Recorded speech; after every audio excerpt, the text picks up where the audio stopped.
শীতকাল প্রকৃতির অপার সৌন্দর্য নিয়ে আসে, কিন্তু এই ঋতু শিশুদের জন্য হয়ে উঠতে পারে অত্যন্ত কঠিন। ঠান্ডা আবহাওয়া, ধুলাবালি এবং শুষ্ক বাতাস শিশুদের শারীরিক সমস্যার ঝুঁকি বাড়িয়ে দেয়। বিশেষজ্ঞরা বলছেন, অভিভাবকদের সচেতনতা আর সঠিক ব্যবস্থায় শিশুদের সুস্থ রাখতে পারে। বিস্তারিত দেখুন নরসিং জাহান তাসমিয়ার রিপোর্টে। শীতকাল ঋতু হিসেবে সুন্দর হলেও ঠান্ডা আবহাওয়া এবং ধুলাবালির কারণে সর্দি, কাশি, নিউমোনিয়া এবং শ্বাসকষ্টের মতো সমস্যা শিশুদের মধ্যে বেশি দেখা যায়। শিশু হাসপাতালে নিউমোনিয়া ওয়ার্ডের চিত্র এটি।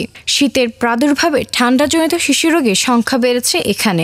আমরা আসছি মাদারীপুর থেকে। বাচ্চার ঠান্ডা সমস্যা, ঠান্ডা, কাশি।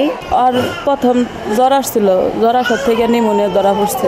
কবের দিকে আর কি জ্বরটা আসছে? আজকে 22 দিন ধরে। ওয়েদারের কারণে ঠান্ডা লেগেছে। ঢাকা শহরে তো প্রচুর ডাস্টের কারণে, বায়ু দূষণের কারণেই এই অবস্থা। সংশ্লিষ্টরা জানান, হালকা উপসর্গ দেখা দিলে খুব দ্রুত বিশেষজ্ঞ চিকিৎসকের শরণাপন্ন হতে হবে। শীতকালে যেটা হয় যে এই ঠান্ডা শুষ্ক বাতাসটা অনেক বেশি জার্ম স্প্রেড করতে পারে। একটু আর্দ্র বাতাসের চাইতে শুষ্ক বাতাসে রোগ জীবাণু বেশি দ্রুত ছড়ায়। এটা দ্রুত ছড়িয়ে গিয়ে একজন থেকে আরেকজনে ছড়িয়ে পড়ে, পরিবেশে ছড়িয়ে পড়ে।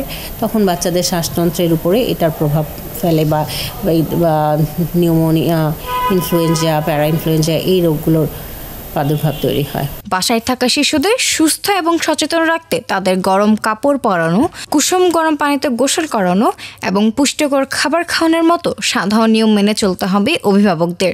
অবশ্যই আমি ডক্টরের শরণাপন্ন হই। যে কোনো ঠান্ডা কাশি হচ্ছে, আমি কোনো কিছুকে লাইটলি নেই না, যে একটা কাশি দিয়েছে এটাকে একটা নর্মালি নিলাম, বাচ্চারা কাশবেই এমন না। একটু যদি ঠান্ডা কাশি, আর এখন তো একটু শীত পড়তেছে বেশি, একটু কম ঠান্ডা পড়তেছে, এরকম কিন্তু হয়ে যাচ্ছে। তো সেই ক্ষেত্রে দেখা যায় যে বাসায় সবসময় একটা নাপা সিরাপ অথবা এই প্যারাসিটামল জাতীয় কোনো কিছু রাখা বা কাশির জন্য একটা কিছু সেরকম আমি রেখেই দিই সবসময়। সচেতনতা এবং প্রতিরোধমূলক ব্যবস্থা গ্রহণের মাধ্যমে শীতকালীন স্বাস্থ্য ঝুঁকি কমানো সম্ভব হবে, এমনটা মনে করছেন সংশ্লিষ্টরা। প্রথমেই বাচ্চাকে ওয়ার্ম রাখতে হবে, পর্যাপ্ত পরিমাণ শীত বস্ত্র পরিধান করিয়ে রাখতে হবে। এরপরে বাচ্চার খাবার দাবারের প্রতি যত্নশীল হতে হবে। ব্রেস্টফিড বাচ্চা হলে 0 থেকে 2 বছর বয়সী বাচ্চাদেরকে ফ্রিকোয়েন্ট ব্রেস্টফিডিং করাতে হবে। এর উপরের বাচ্চাদের ক্ষেত্রেও খাবার দাবারের ক্ষেত্রে আমরা অনেক বেশি অ্যান্টিঅক্সিডেন্টযুক্ত খাবার, এবং শীতকালে আমাদের প্রচুর ভেজিটেবল পাওয়া যায়, অনেক ধরনের ফলমূল পাওয়া যায়, বিশেষ করে মালটা, আমলকি, কমলা, এগুলোতে প্রচুর অ্যান্টিঅক্সিডেন্ট আছে। এই ধরনের খাবারের প্রতি মনোযোগী হতে হবে। এছাড়া বাচ্চাদেরকে কোনো ধরনের ঠান্ডা খাবার না দিয়ে আমরা সবসময় পানি খাওয়ার ক্ষেত্রেও কুসুম গরম পানি, লেবু, মধু মিশ্রিত পানি এগুলো দিব। একটু তুলসী পাতা ফুটিয়ে সেই পানিটা দিতে পারি। এগুলোর প্রতি যত্নশীল হতে হবে। বাচ্চাদের পার্সোনাল হাইজিনের প্রতি যত্নশীল হতে হবে। অনেকে মনে করে যে শীতকালে বারবার গোসল করালে হয়তো বাচ্চার ঠান্ডা লাগে।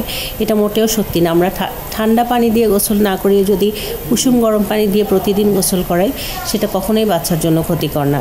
নরসিং জাহান তাসমিয়া, আমরা করব জয়, ETN বাংলা, ঢাকা।